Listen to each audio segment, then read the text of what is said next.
Marvel Rivals came out about a week ago, and in the current state of the game, aim heroes are kind of undertuned.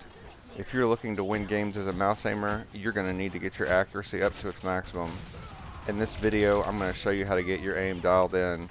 This principle also works in other games, so be sure to take the concept over to your other favorite shooters and have fun melting everybody. Let's go. Okay, first we are going to put down a glass mouse pad or a glass desk pad, and then put your regular cloth mouse pad on top of it. You will need to make sure that this glass pad does not slide around on your desk when you use the mouse. Any movement would add inconsistency to your aim, which is very bad. If your glass pad does end up moving around, you will need to brace it so that it stays in place. The glass pad that I am using is heavy and the feet have grip to them, so this thing does not move at all.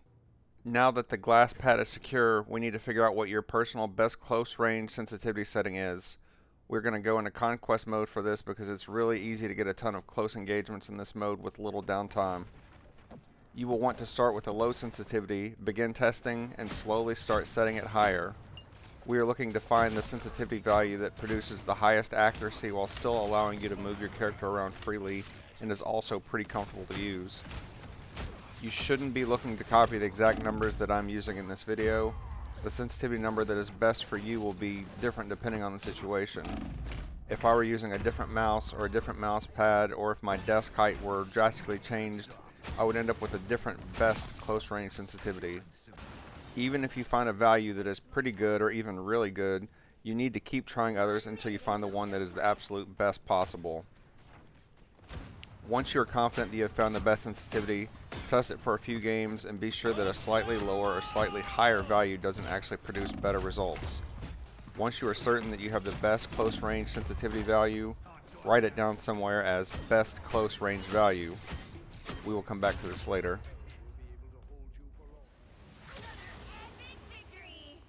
Now that you have the best close range value written down, we're going to swap over to Quick Match to figure out your personal best long range sensitivity.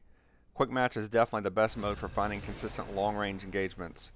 For most people, you will find that your best long range sensitivity value will end up being higher than the close range sensitivity. In this part of the process, be sure to focus only on long range fights and also be sure to move around frequently while you aim at targets. It is important that you do not stand still while testing your aim. Once you have a good feel for how well your current sensitivity works, swap to another one and keep testing. If an enemy rushes you, the close range fighting is going to feel really bad. This is expected because your sensitivity is currently not set to handle this. If you die, get back to the fight and test long range accuracy from another angle. Once you are confident that you have found the best sensitivity, test it for a few games, and be sure that a slightly lower or slightly higher value doesn't actually produce better results. Once you are certain that you have the best long range sensitivity value, write it down.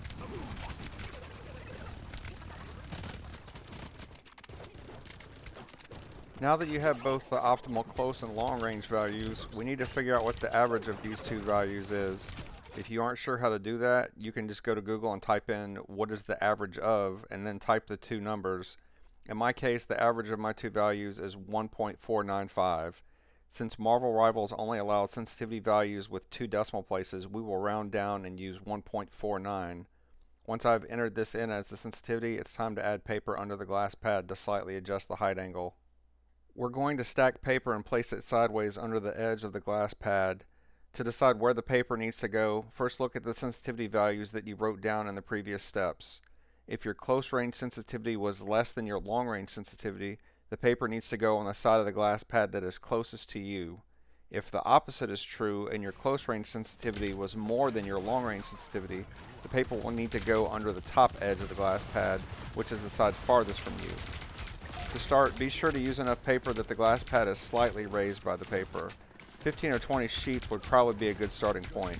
Small changes in the height angle of the glass surface will have huge impacts on your mouse aim in-game. Between fights, try pulling and pushing the paper so that it is either moving towards or away from the center of the glass pad. You should be able to feel a significant change in your aim as you make these adjustments. If you can't feel a difference, you probably need to add a few more pieces of paper to the stack.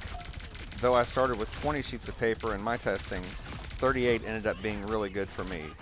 If you find yourself using hundreds of sheets of paper, something is not right and you probably need to start over. This is how small each of your adjustments to the paper should be. As I said before, small adjustments to the paper produce big shifts in your aim. Let's talk about how I got to 38 sheets from 20. Here's what 20 sheets under the edge of the glass pad look like for me. You will notice that the paper is very easy to move. This means that there is little to no contact being made with the glass, so I need to add more paper. At 25 sheets, there doesn't seem to be any difference compared to 20, so I'm just going to add more paper. At 30 sheets, there still doesn't seem to be a difference compared to 20 or 25, so I'm just going to add more paper. At 35 sheets, I'm having to apply a little force to get the paper to move. This is what we want our starting point to look like, so we will start testing here. Keep in mind, if your glass pad has shorter feet, it's going to be closer to your desk than mine, so you may end up needing less paper to reach this state. If your glass pad is very close to the desk, 5 or 10 sheets of paper could be enough to start testing. Start testing your long range accuracy. As you watch this example, you will see that the accuracy at this point is okay but not great, and I'm not able to track smoothly. The crosshair definitely seems to be sluggish and jumpy when tracking targets. When I get a moment, I'm going to step out of the fight and make one of those slight adjustments by pushing in the paper. As expected, my accuracy goes up slightly and the tracking is a little better, but there is still room for improvement. I take a minute to step out of the fight again and push the paper in a little more and then resume testing.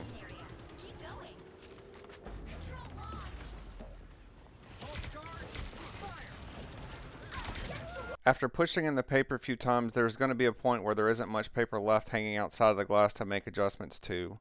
When this happens, add one sheet of paper and place the paper back underneath the glass, but don't push it quite as far back underneath as it had been previously.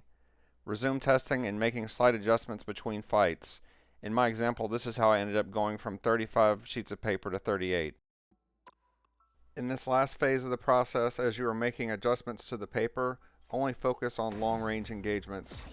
Once the paper stack has been adjusted in such a way that you have maximized long-range accuracy, take a few short-range fights and see how it feels. The average value that we found earlier should be very close to the optimal sensitivity, but it is also only a starting point. If the close-range fighting feels like it would be better if the sensitivity were slightly higher, then add one increment to your value and then adjust the paper again until long-range aim feels most optimal. In my case, I went from 1.49 to 1.50 and then adjusted the paper. This ended up being even better. If the close range fight feels like it would be better if the sensitivity were slightly lower, then subtract one increment from your value and then adjust the paper until long range aim feels most optimal. Now that you have the mouse surface optimized, you will find that controlling any character is going to feel much better and not just on aim heroes.